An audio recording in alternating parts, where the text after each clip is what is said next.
Hey everyone! Welcome back to the channel. If you're new here, and on this channel, we explore health topics that matter, especially for growing kids and teens. Today, we're diving deep into a subject that's incredibly important but often flies under the radar, and that's hormonal problems in boys. Hormones are like the tiny, powerful messengers in our bodies, and they play an absolutely critical role in a boy's development.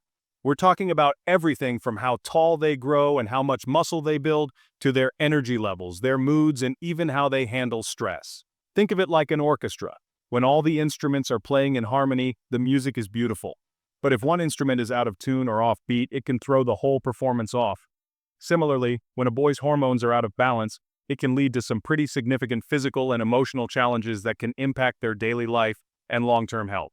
So, whether you're a parent who's noticed some concerning changes in your child and you're looking for answers, or perhaps you're a teen yourself who's feeling a bit confused or worried about what's happening with your body, this video is definitely for you. We're going to break down the common hormonal issues that boys can face, explore what might be causing them, learn how to recognize the telltale signs and symptoms, and, most importantly, we'll discuss what proactive steps can be taken to address them. Knowledge is the first step towards empowerment, so let's get into it and shed some light on this vital aspect of health. Alright, let's start with the basics. What exactly are hormones? Think of them as chemical messengers, like tiny couriers that your body produces. These messengers travel through your bloodstream to different tissues and organs, telling them what to do, when to do it, and how much to do. They control a vast array of bodily functions, from the very simple to the incredibly complex. We're talking growth, metabolism, mood, sleep, immune function, and of course, sexual development and reproduction. In boys, there are several key hormones that take center stage, especially during periods of growth and development like puberty. First up, and probably the one you've heard most about, is testosterone. Produced primarily in the testes, testosterone is the main male sex hormone. It's responsible for the development of male reproductive tissues such as the testes and prostate, as well as promoting secondary sexual characteristics like increased muscle mass, bone density, the growth of body hair, and the deepening of the voice. It also plays a role in libido, mood, and overall energy levels. Then we have growth hormone, or GH. As the name suggests, GH, which is produced by the pituitary gland, a small gland at the base of your brain, is crucial for growth and cell regeneration. It stimulates growth in childhood and adolescence, helping boys reach their full adult height. But its job doesn't stop there. GH also helps to maintain healthy body composition, supporting muscle growth and bone density throughout life, and it influences metabolism. An imbalance here can lead to noticeable differences in how a boy grows and develops physically. Next on our list are thyroid hormones. Your thyroid gland, located in your neck, produces hormones like thyroxine, T4, and triiodothyronine, T3. These hormones are the body's metabolic regulators. They influence how quickly your body uses energy, makes proteins, and how sensitive your body is to other hormones. Essentially, they control the speed of your body's engine. If they're too low, things slow down. If they're too high, things speed up. This impacts everything from energy levels and weight to heart rate and even cognitive function.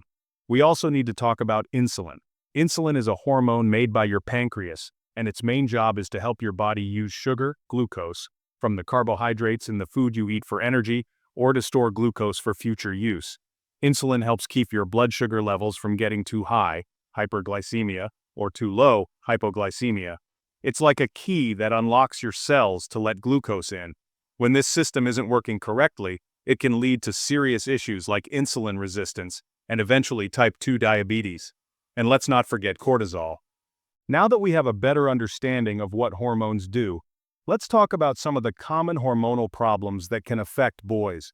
Recognizing the signs early is key, so let's dive into what you, as a parent or as a teen, should be looking out for. First on our list is delayed puberty. Puberty is a significant milestone, but for some boys it doesn't start when expected. Generally, if a boy shows no signs of testicular enlargement by age 14, or if puberty starts but doesn't progress, it's considered delayed.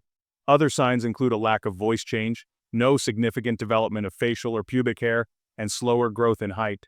Causes can be varied. Sometimes it's simply a family trait, meaning they're just late bloomers and will catch up. However, it can also be due to low testosterone levels, genetic conditions, chronic illnesses, or issues with the pituitary gland or hypothalamus.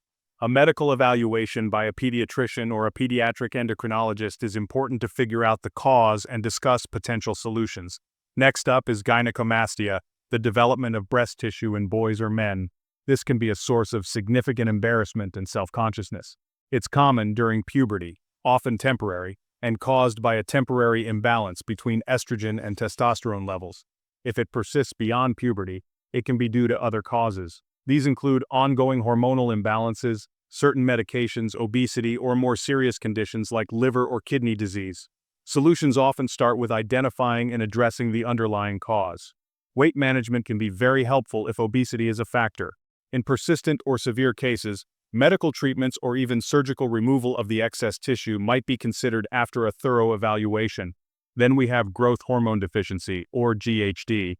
This occurs when the pituitary gland doesn't produce enough growth hormone. The most obvious symptom is short stature, meaning the boy is significantly shorter than his peers and not following his expected growth curve. Other signs can include a slow growth rate, a younger-looking face, and sometimes a bit of chubbiness around the abdomen. It's important to distinguish this from just being naturally short. If GHD is suspected, a pediatric endocrinologist will conduct specialized tests to assess growth hormone levels. The primary solution, if GHD is confirmed, is synthetic growth hormone therapy, which involves regular injections. This therapy can help a child reach a more typical adult height and also has benefits for muscle mass and bone density. Another common issue is hypothyroidism, which means an underactive thyroid gland. We talked about thyroid hormones controlling metabolism. When there aren't enough of them, the body's processes slow down. In boys, symptoms can be quite varied and sometimes subtle. They might include persistent fatigue and lethargy, unexplained weight gain or difficulty losing weight, intolerance to cold, constipation, dry skin and hair, slow growth in height, and even difficulties with concentration and school performance.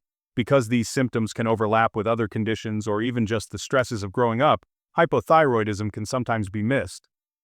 Diagnosis is usually straightforward with blood tests that measure thyroid hormone levels. The good news is that treatment is typically very effective and involves daily thyroid hormone replacement medication, usually levothyroxine, which restores hormone levels to normal. Let's also address mood swings and behavioral issues. While moodiness can be a hallmark of the teenage years due to the natural hormonal surges of puberty, significant or persistent mood swings, irritability, anxiety, depression, or aggressive behavior can sometimes be linked to underlying hormonal imbalances beyond just typical pubertal changes. For example, imbalances in cortisol, the stress hormone, can contribute to anxiety and mood disturbances. Low testosterone has also been linked to depressive symptoms in some cases. Poor sleep and inadequate nutrition, which we'll discuss later as causes of hormonal imbalance, can also profoundly affect mood and behavior. The solutions here are multifaceted. It starts with promoting a balanced lifestyle, regular exercise, a healthy diet, and sufficient sleep. Stress management techniques are also crucial. If issues persist, seeking help from a therapist or counselor, alongside a medical evaluation to rule out underlying hormonal problems, is a very important step. Finally, we need to touch upon insulin resistance and the rising concern of early type 2 diabetes in younger individuals. Insulin resistance is when the body's cells don't respond effectively to insulin, making it harder for glucose to enter the cells for energy. This forces the pancreas to produce even more insulin to try and compensate. Over time, this can lead to prediabetes and eventually type 2 diabetes. So, we've talked about what hormones do and some common problems that can arise. Now, a crucial question, what actually causes these hormonal imbalances in boys? It's often not just one single thing, but rather a combination of factors. Understanding these potential culprits can empower us to make more informed choices and create healthier environments. Poor nutrition is a fundamental factor. A diet high in processed foods and low in nutrients can disrupt hormonal balance. Lack of sleep is another major disruptor. Sleep is essential for hormone regulation and overall health. Chronic stress can elevate cortisol levels, impacting other hormones. Academic pressure, social issues, and family problems can all contribute to stress. Okay, we've explored the hormones, the common problems, and what can cause them. Now for the most empowering part, what can we actively do to support and nurture hormonal health in boys? The good news is that many of the foundational elements for good hormonal balance are within our control and revolve around healthy lifestyle choices. Let's start with the fuel for the body, a balanced diet. A diet rich in whole, unprocessed foods provides the essential building blocks for hormone production and regulation. This means focusing on plenty of lean protein. Think chicken, fish, beans, lentils, and tofu, which is crucial for growth, muscle development, and satiety. Healthy fats are also vital. These include avocados, nuts, seeds, olive oil, and fatty fish, rich in omega-3s. These fats are precursors to some hormones and help with the absorption of fat-soluble vitamins. And of course, a wide variety of fruits and vegetables will provide essential vitamins, minerals, antioxidants, and fiber. Fiber is important for gut health, which increasingly is being linked to hormonal balance, and it also helps regulate blood sugar. Conversely, it's just as important to minimize or avoid foods that can disrupt hormonal harmony. This means significantly cutting back on processed foods, which are often laden with unhealthy fats, refined sugars, sodium, and artificial additives. Sugary drinks like sodas, sweetened juices, and energy drinks are major culprits in driving insulin resistance and inflammation, so these should be limited as much as possible. Teaching boys to read food labels and make mindful choices about what they consume is a lifelong skill that supports not just hormonal health, but overall well-being. Next up is regular exercise. Physical activity is a powerhouse when it comes to hormonal health. It helps build and maintain healthy muscle mass, which is important for testosterone levels and overall metabolism. Exercise improves insulin sensitivity, making it easier for the body to manage blood sugar. It's also a fantastic stress reliever, helping to lower cortisol levels. For boys, a combination of aerobic exercise like running, swimming, or cycling and strength training activities like bodyweight exercises, resistance bands, or age-appropriate weightlifting is ideal. The goal is to find activities they enjoy so it becomes a sustainable part of their routine rather than a chore. Aim for at least 60 minutes of moderate to vigorous activity most days of the week. Then, we absolutely must prioritize quality sleep. We've already discussed how crucial sleep is for hormone regulation, particularly for growth hormone and testosterone. For school-aged children, 6 to 13 years, the recommendation is generally 9 to 11 hours of sleep per night. For teenagers, 14 to 17 years, it's around 8 to 10 hours. Consistent bedtimes and wake times, even on weekends, help regulate the body's internal clock. Creating a sleep-conducive environment is also key: a dark, quiet, cool room, and minimizing screen time, phones, tablets, computers, TV, for at least an hour before bed, as the blue light emitted can interfere with melatonin production, the hormone that signals your body it's time to sleep. Another important strategy is to limit exposure to endocrine disruptors, EDCs.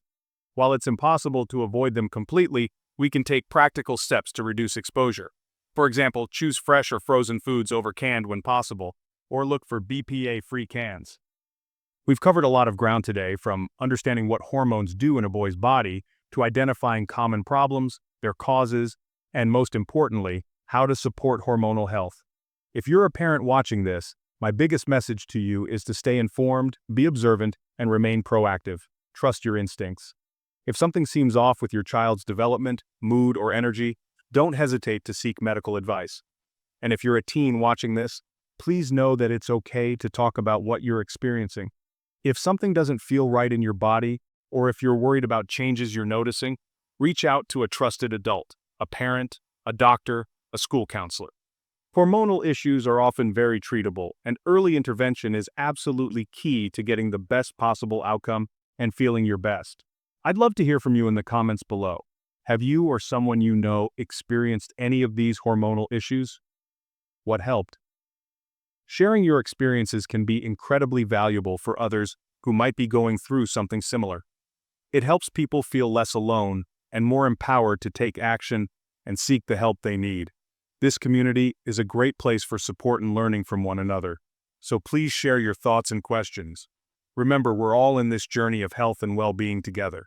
So, to wrap things up, hormonal problems in boys are certainly more common than many people realize, but the encouraging news is that they are also manageable and, in many cases, reversible with the right approach. By staying educated about the signs and symptoms, committing to a healthy lifestyle that includes good nutrition, regular exercise, and adequate sleep, and by not hesitating to seek medical help when necessary, boys can navigate their growth years successfully and thrive well into adulthood. Your health is your most valuable asset, So take good care of it. If you found this video helpful, please give it a thumbs up, share it with anyone you think might benefit, and don't forget to subscribe for more health insights and tips. And please let me know in the comments what topic you would like to see a video on next. I'm always